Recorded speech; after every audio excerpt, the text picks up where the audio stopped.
This is what happens when you grow your hair out for theater school, so I don't look like my bio. It was a joke. No? Okay.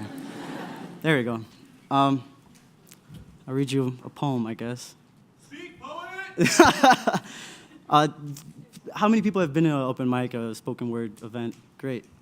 So a handful. So you know the energy you give is the energy you get, right? So cool. So if you're quiet, then I'm gonna be really sad and quiet too. And just do the opposite of that. If you hear something you like, then react. Yeah? Cool? Awesome. Great. Here we go. Somewhere in downtown Chicago, 18-year-old black boy, Omari Farrell, stands face to face with a police officer. You got a badge where your heart's supposed to be. Omari is shouting. With the crowd of people behind him, he is loud, he is powerful, he is protesting. Videos have been released. White man, Chicago police officer, murderer, Jason Van Dyke. Jason Van Dyke murdered 17-year-old black boy, Laquan McDonald. Laquan McDonald. Laquan McDonald. Shot 16 times. Shot 16 times. Shot 16 times. And the people are furious. They're shutting down highways. They're blocking entrances to storefronts. They're tearing down holiday decorations. They're doing something. There are no guidelines to protesting. And my friend, Omari, is coloring outside the lines, at risk for something he believes in. And I am witness to all of this from the comforts of my home. I sit behind a computer screen. Scrolling through Facebook, I find a 30-second video of Omari uploaded by Fox 32. I click on the post. I scroll through the comments. That thug should be arrested. Cop should bust his head open with his baton. This is why people get shot. I chuckle in disbelief, but I'm not surprised. 2.7 million views, 15,542 shares, 10,000 plus reactions, 5.8 thousand comments, and the newspapers report nearly 1,000 for protesters in the street. I would have never known Omari was arrested that night had a mutual friend not shared that video. I would have never known what number to request his release, but I would have known had I been right next to him, had I been active offline, had I been feeding my activity instead of my activity feeding me.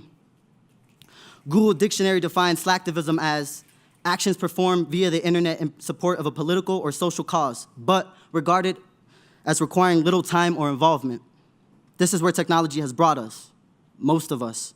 Pounding on keyboards, replacing words with memes, using Macs to attack others without consequence, opening windows to throw rocks. The only thing we're exploring is how much we can do without doing anything.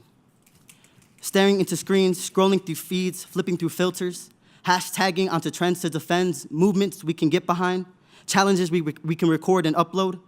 Click like for a cause. Share for your support. Facebook filter your profile picture and upload your beliefs. Go live at a rally so everyone knows you were there. Snap 10 seconds for a chat. Pictures with your picket signs, gotta do it for the gram.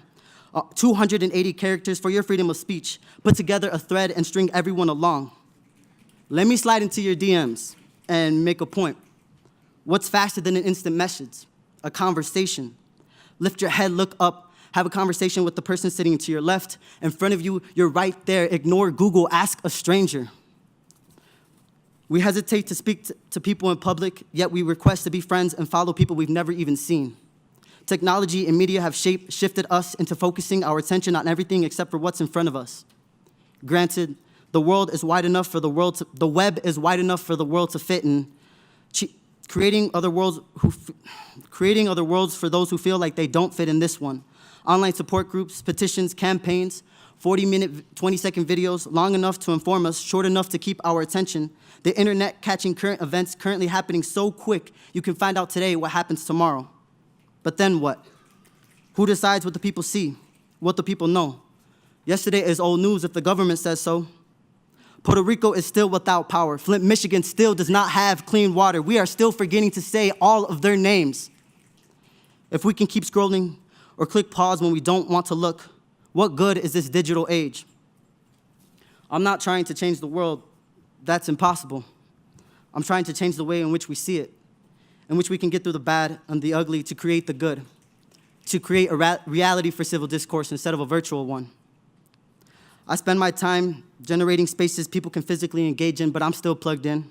I'm still links to link that link me to everywhere but here. So how do we get there? Suggestion: log out, give me a call, ask me to meet you somewhere. I'll meet you halfway. Thank you.